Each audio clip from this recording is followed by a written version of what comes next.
अस्सलाम वालेकुम dear student. आज हम टेक्निकल बोर्ड राइटिंग का सब्जेक्ट चैप्टर नंबर 2 पढ़ने जा रहे हैं, जिसका टॉपिक है readers of technical board writing. So before going to start this topic we must clear about that academic writing and technical writing. ठीक है, सबसे पहले तो हमें ये क्लियर होना चाहिए कि एकेडमिक राइटिंग क्या होती है और टेक्निकल राइटिंग क्या होती है। मैंने एक लास्ट लेक्चर में भी आपको इसके हवाले से थोड़ा सा हिंट्स दिया था कि एकेडमिक राइटिंग में आप एकेडमिक काम करते हैं, यानी आप अपने स्कूल या कॉलेज या यूनिवर्सिटी का जो काम होता है, एजुकेशनल जो काम होता है, असाइनमेंट्स आपकी हो सकती है, कोई प्रोजेक्ट हो सकता है, वो आप जो करते हैं वो आपकी एकेडमिक राइटिंग होती है। सो जो टेक्निकल राइटिंग होती है, technical writing is also known as professional writing, workplace writing भी कहा जाता है इसको। सो इसके आप देखें, जब हम टेक्निकल रीडर्स की बात करते हैं, टेक्निकल राइटिंग के रीडर की बात करते हैं, तो फिर हमें ये बात क्लियर हो जानी चाहिए कि एकेडमिक राइटिंग के अंदर, एकेडमिक राइटिंग के अंदर क्या होता है कि हमारा जो रीडर होता है वो हमारा टीचर्स हो सकते हैं, हमारे लेक्चरर वगैरह हो सकते हैं, प्रोफेसर हो सकते हैं, बल्कि होते हैं। और इसके बाद जो टेक्निकल राइटिंग होती है उसमें आपका सुपरवाइज़र जो होता है वो आपका कोई मैनेजर हो सकता है, कोई आपकी हायर अथॉरिटी हो सकती है। आप ये एक और बात भी क्लियर कर दूँ कि एकेडमिक राइटिंग के अंदर आपका जो रीडर होता है वो आप उसको जानते होते हैं, आप उससे आशना होते हैं, उससे आप फेमिलियर होते हैं। लेकिन जो टेक्निकल राइटिंग में जो आपका रीडर होता है वो आपके लिए अननोन हो सकता है, क्योंकि आपको कोई एक बंदा, एक ऑर्गेनाइजेशन प्रोजेक्ट देती है, एक रिपोर्ट राइटिंग के लिए आपको कोई काम देती है, तो ज़रूरी नहीं है जिस बंदे ने आपको वो प्रोजेक्ट को रिपोर्ट असाइन की है तो वही बंदा जो है आपकी रिपोर्ट को रीड भी करेगा। तो आपका ये जो रीडर है वो टेक्निकल राइटिंग का ये डिफरेंट पीपल हो सकते हैं, मतलब लोग हो सकते हैं, और ये अननोन भी हो सकते हैं और नॉन भी हो सकते हैं।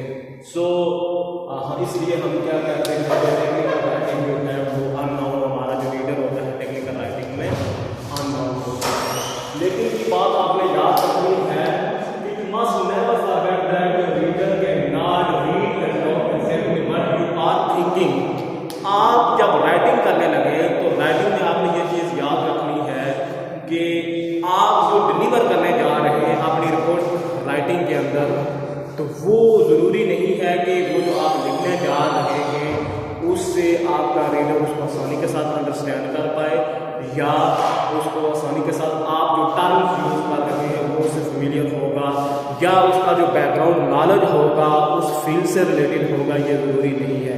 लिहाजा आपने जो राइटिंग करनी है वो आपने उम्दा तरीके से करनी है, कंसाइज वर्डिंग यूज़ करनी है, स्ट्रॉन्ग वर्डिंग यूज़ करनी है।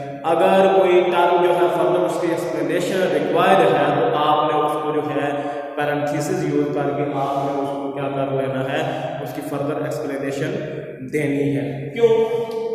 इन order to understand your reader whether what are you going to deliver और what are you going to write in your writing, report writing. So इसलिए आपने ऐसी वर्डिंग यूज़ करनी है, इस तरीके से आपने ऐसी मेथडोलॉजी यूज़ करनी है कि वो का कोई भी अननोन जो रीडर होता है आपका टेक्निकल रिपोर्ट राइटिंग का, वो आसानी के साथ आपकी रिपोर्ट को जो है वो अंडरस्टैंड कर पाए और उसको समझ सके। ठीक है जी। उसके बाद वो कहता है written documents design after carefully analysis of characteristics. ठीक है, जब आप उसको डिज़ाइन करने लगे, आपके जो डॉक्यूमेंट्स होते हैं उनको आप जब डिज़ाइन करते हैं, उनकी फॉर्मेटिंग करते हैं, तो उनकी फॉर्मेटिंग करने के बाद आप उनका एनालिसिस करें। ठीक है, उनका तज्जिया करें बड़े केयरफुली। ठीक है, कौन से उनके कैरेक्टरिस्टिक्स क्या, उसके उनकी खुसूसियात क्या हमारी रिपोर्ट के अंदर वो सारी खुसूसियात पाई जाती हैं जो एक जामे किस्म की रिपोर्ट होती है, एक इफेक्टिव किस्म की रिपोर्ट होती है, उसमें जो खूबियाँ पाई जाती है, क्या हमारी रिपोर्ट के अंदर भी वो खूबियाँ पाई जाती हैं या नहीं।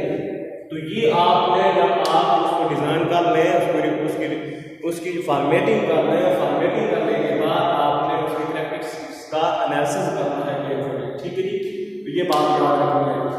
उसमें कैरेक्टरिस्टिक्स में वो क्या क्या चीज़ें आप मद्देनजर रखेंगे कौन रीड करेगा, वेदर आपका जो रीडर है उससे आपका कोई रिलेशनशिप है, आप उससे फेमिलियर है या नहीं है, वो आपके लिए नाउन है या अननाउन है।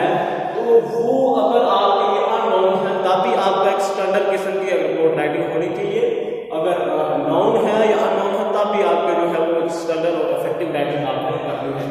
फिर कहता है become your way to help your reader understand. आपने ऐसा तरीकाकार अख्तियार करना है कि जिस तरीके से आप ज़्यादा से ज़्यादा अपने रीडर को वो जो आप रिपोर्ट राइटिंग कर रहे हैं उसमें जो चीज़ आप बयान करने जा रहे हैं वो आसानी के साथ आपका रीडर उसको अंडरस्टैंड कर ले। आपने ऐसी मेथोडोलॉजी यूज करनी है जिससे आपका रीडर उसको समझ सके कि व्हाट इज योर माइंड, वो आपको माइंड को समझ सके कि आप इस रिपोर्ट में क्या डिलीवर करने जा रहे हैं और आपने क्या डिलीवर किया है। तो वो आपने ऐसे वे आपने अडॉप्ट करने हैं अपनी राइटिंग के अंदर ताकि आपका रीडर आपके माइंड को आपकी साइकी को आसानी के साथ पढ़ सके, आपकी रिपोर्ट को अंडरस्टैंड कर सके। ठीक है, उसके लिए कुछ असूल हैं हमारे पास, प्रिंसिपल्स हैं, उनको अगर हम अडॉप्ट करेंगे तो हमारी जो राइटिंग होती है रिपोर्ट राइटिंग वो इफेक्टिव हो सकती है। फर्स्ट ऑफ ऑल तो हमें ये पता होना चाहिए गोल ऑफ कम्युनिकेशन। हम जो कम्युनिकेशन रिपोर्ट राइटिंग में आप कम्युनिकेशन ही कर रहे होते हैं तो उसमें आपने ये याद रखना है कि आपका गोल क्या है, आपकी मंजिल क्या है, आप क्यों कम्युनिकेशन कर रहे हैं। उसमें आपने ये लेवल क्या करना है और फील्ड देखनी है कि आप किस लेवल के लोगों को आप रिपोर्ट राइटिंग करने जा रहे हैं और आपकी फील्ड क्या है। टेक्निकल फील्ड है तो आप उस फील्ड से रिलेटेड आप रिपोर्ट बनाने जा रहे हैं तो आपने वहाँ जो टर्म्स यूज करनी है, जो एक्सप्लेनेशन देनी है, चीज़ों को एक्सप्लोर करना है और उसको अपनी रिपोर्ट राइटिंग के हिस्सा बनाना है। तो वो आपने ये याद रखना है कि हम रिपोर्ट राइटिंग का मकसद क्या है उसको आपको मद्देनजर रखना है। ठीक है जी, first of all. Second number पर प्लानिंग प्रोसेस हमारे पास होता है। ठीक है, हम प्लान करते हैं, मनसूबाबंदी बनाते हैं जब कि हम ये हमारे पास एक गोल आ गया है, यानी हमें एक टॉपिक जो है आसान किया गया है, हमें रिपोर्ट के लिए हमें कहा गया है, तो हमने कैसे जो है वो उसके ऊपर काम करना है, उसकी रिपोर्ट राइटिंग करनी है। उसके लिए जो है वो स्टेप्स ऑफ राइटिंग आपने देखने हैं कि कौन कौन से स्टेप्स आपने रखने हैं। फिर सबसे अहम ये आप जो प्लानिंग प्रोसेस होता है रिपोर्ट राइटिंग में एक इम्पॉर्टेंट पार्ट्स होता है। ठीक है, एक अहम पार्ट होता है कि हम क्यों बिफोर दिस आपने क्या करना है, आपने ये याद रखना है, प्लानिंग से पहले आपने ये याद रखना है कि why we are going to write this report, what are you going to deliver and how will you deliver. ठीक है, ये चीज़ें आपने याद रखनी है कि हम ये रिपोर्ट क्यों, यानी आपने व्हाई में जब आप कोई क्वेश्चन अपने आप से करेंगे कि why you are going to write this writing, so आप अपने मकसद को आप मद्देनजर रखते हैं। ठीक है, दूसरे नंबर पर what are you going to deliver, फिर आपने वो कंटेंट जो है उनको आपने देखना है कि आप कौन से कंटेंट को अडॉप्ट करेंगे, अपनी रिपोर्ट का हिस्सा बनाएंगे जिससे आपके रीडर के जो डिज़ायर या इंफॉर्मेशन है वो जो चाहता है, जो चीज़ें चाहता है, एक्सप्लोर करवाना चाहता है आपकी रिपोर्ट के अंदर, तो वो क्या वो उसकी डिज़ायर को, उसकी जो रिक्वायरमेंट है उसको फुलफिल कर रही है, मीट कर रही है, आपकी रिपोर्ट क्या नहीं कर रही। तो ये आपने याद रखना है। फिर आपने हाउ का जो वर्ड है ये याद रखना है कि आप इससे मुराद ये होगी कि आपने रिपोर्ट राइटिंग कैसे करनी है, आपने स्टैंडर्ड तरीकाकार से करनी है या आपके रीडर ने उसका कोई पार्टिकुलर जो है वो स्टाइल बताया है, उस स्टाइल में आप करना चाहेंगे, किस तरीके से उसकी डॉक्यूमेंटेशन करेंगे, उसको कैसे जो है वो आपने उसकी फॉर्मेटिंग करनी है, ये चीज़ें आपने तो ये प्लानिंग जो स्टेप है ये रिपोर्ट राइटिंग के अंदर सबसे इम्पोर्टेंट है। ठीक है जी, फिर आपने नंबर थर्ड पे आपने asking question to analyse your reader, आपने रीडर को एनालाइज करना है। ठीक है, उसका तजिया करना है, वो हम आगे पढ़ेंगे कि आपने एनालाइज कैसे करना है, आइडेंटिफाई कैसे करना है। तो रीडर को एनालाइज करने के लिए नीचे आपको अगर आपको नजर आ रहे हो तो 3 स्टेप है। What is your readers educational level. ठीक है, सबसे पहले तो आपने अपने रीडर का जो एजुकेशनल लेवल है, बैकग्राउंड है, वो देखना है। क्या आप जो रिपोर्ट लिखने जा रहे हैं उस बंदे के जो आपका जो रीडर है उसके एजुकेशन के म्यार के मुताबिक है या नहीं है। क्या आप जो टर्म यूज कर रहे हैं उसके से रिलेटेड है या नहीं है। अगर आपने सपोज ऐसी आप IT से रिलेटेड हैं तो आपको रिपोर्ट जो है वो आपका रीडर जो है वो कोई और किसी फील्ड का है, मैकेनिकल का है, किसी और का है, तो आप जो अपनी IT से रिलेटेड जो है वो तब अपनी रिपोर्ट राइटिंग के अंदर यूज करेंगे। वो आपने फिर देखना है कि आपके रीडर का जो एजुकेशनल बैकग्राउंड है उसके मुताबिक वो टर्म जो है उसको आसानी के साथ समझ आ सकेगी या नहीं आ सकेगी। फिर आपने ये चीज़ें देखनी है, अगर नहीं है तो फिर आपने उनकी फर्दर एक्सप्लेनेशन देनी है। जो मैंने आपको पहले भी बताया कि पैरेंथेसिस के अंदर आप जब एक्सप्लेनेशन देते हैं तो बेसिकली मतलब यही होता है कि आपका रीडर अगर आपसे फेमिलियर नहीं है, अननोन है, तो फिर उसके लिए आप क्या कर देते हैं, वो एक्सप्लेनेशन है। अगर आपका रीडर आपसे फेमिलियर है, आप उसको जानते हैं, तो इसका मतलब ये है कि आप फिर तो आपको इंस्ट्रक्शन देगा, फिर आपके लिए प्रॉब्लम वाली बात नहीं होगी, बल्कि आप जो है उसके एजुकेशनल लेवल से आप जो है वाशिया होंगे, उसको पता होगा कि IT का बंदा है तो IT की टर्म को जो है वो आसानी के साथ समझ सकेगा, तो आपके लिए वो ईजी हो जाएगा। फिर आपने दूसरा जो आप रीडर को एनालाइज करेंगे, आइडेंटिफाई करेंगे, उसमें आपने देखना है what is your reader cultural background, ठीक है, उसका जो कल्चरल सकाफत का जो बैकग्राउंड है वो क्या है, ठीक है। यानी आप जब आप प्रोफेशनल राइटिंग करते हैं तो उसमें आप मुख्तलिफ फॉरेन कंट्री के लोगों को भी आपका रीडर हो सकता है, फॉरेन कंट्री के लोग जो है वो आपके रीडर हो सकते हैं। तो फिर आपने ये उनके कल्चर के मुताबिक भी रिपोर्ट राइटिंग करनी है। क्या आप जो चीज़ें अपनी रिपोर्ट में मेंशन करने जा रहे हैं, वो चीज़ें जो आप उसका अपनी रिपोर्ट का हिस्सा बनाने जा रहे हैं, क्या उसके कल्चर में वो एक्सेप्टेबल हैं या नहीं है। और ऐसी चीज़ें जो आपके कल्चर में एक्सेप्टेबल हैं और आपके रीडर के कल्चर में एक्सेप्टेबल नहीं है, तो वो ऐसी चीज़ों से आपने इज्तनाब करना है, अपनी रिपोर्ट राइटिंग का वो हिस्सा नहीं बनाना है, ठीक है जी। उसके बाद कहता है do you have relationship with the reader.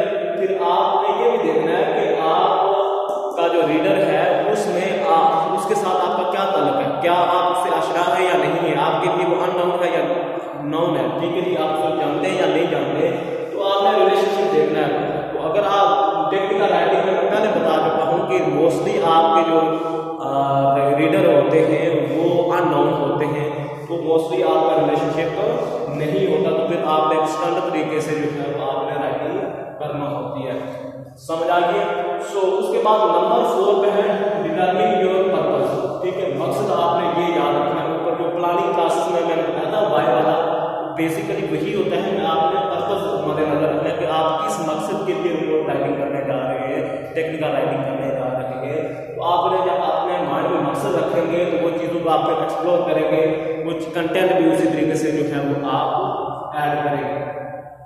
Understanding your role as a writer, ठीक है, आपने बताना है, आपने अपने आप को समझना है कि बीइंग अ राइटर आपका क्या किरदार होना चाहिए राइटिंग के अंदर, कौन सी चीज़ें, कौन सी तरीकाकार आप इस्तेमाल करके अपनी राइटिंग को इफेक्टिव बना सकते हैं, और कौन सी चीज़ें आप जो है वो एक्सप्लोर करने जा रहे हैं जिससे आपकी राइटिंग इफेक्टिव हो जाएगी और आपकी जो रीडर की जो रिक्वायरमेंट है, जो चीज़ें आपसे एक्सप्लोर करवाना जा रहा है रिपोर्ट के जरिए, तो क्या वो आप उसकी जो रिक्वायरमेंट है उसको मीट कर रहे हैं या नहीं कर रहे हैं, तो ये आपने याद रखना है, ठीक है जी।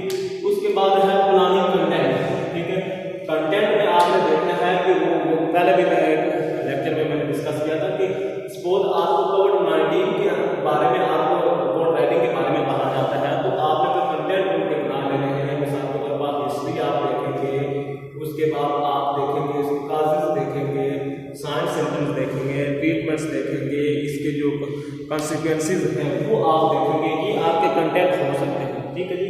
तो आपने कंटेंट को भी जो है वो एक खास ऑर्डर में लिखना होता है, ठीक है, ऐसे नहीं है कि आप पहले काजेस लिखते हैं, ट्रीटमेंट लिखते हैं और उसके बाद एंड में लिखें, ये नहीं है, बल्कि आपने उसका जो एक सीक्वेंस रखना है, ठीक है, ऑर्डर में रखना है। फिर आपने क्या करना है, कंटेंट आपने ये देखना है कि कौन सा बंदा जो है उसको रिसीव करेगा करना आपके कंटेंट को, आपको उनको एनालाइज करना है, देखना है कि किस बंदे को आप जो है डिलीवर करने जा रहे हैं, ठीक है जी। सो सबसे पहले जो आपका जो पर्पस है उसमें आप ये देखेंगे व्हाई आर यू राइटिंग, ठीक है, आप क्यों लिखने जा रहे हैं, वो जो पर्पस की मैंने बात की थी नंबर 4 में, तो आपने ये चंद क्वेश्चन अपने आप से करना है कि आप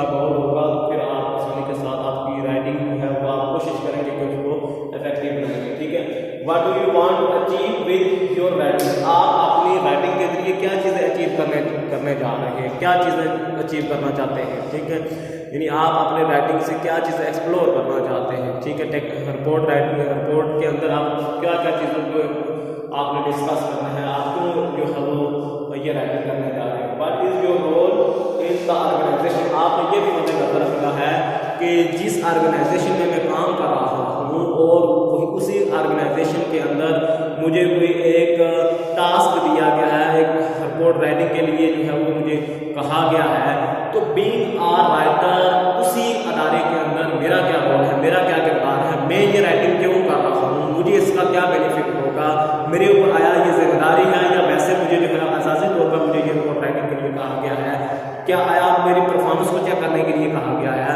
क्या किस मकसद के तहत आपने अपने आप से जो क्वेश्चन करना है। तो ये चीज़ें जब आप अपने नजर रखेंगे तो आप इफेक्टिव राइटिंग कर सकेंगे। बेसिकली जो आज का हमारा टॉपिक था वो था रीडर ऑफ टेक्निकल राइटिंग, उसी में ये सारी चीज़ें जो है बाकी कंटेंट भी आ जाता है। तो reader of the technical writing जो होता है वो अननाउन होता है, मोस्टली अननाउन होता है, समटाइम नाउन भी हो सकता है। तो एकेडमिक राइटिंग में आप अपने राइटिंग अपने राइडर से जो है वो क्या होते हैं फेमिलियर होते हैं, लेकिन टेक्निकल राइटिंग में जो है वो आपका जो रीडर होता है वो अननाउन होता है। सो आई होप कि आप लोगों को आज का लेक्चर है वो आसानी के साथ समझ आ गया होगा। So I will upload this video on my YouTube channel, watch it and ask me if you have any question. So good bye.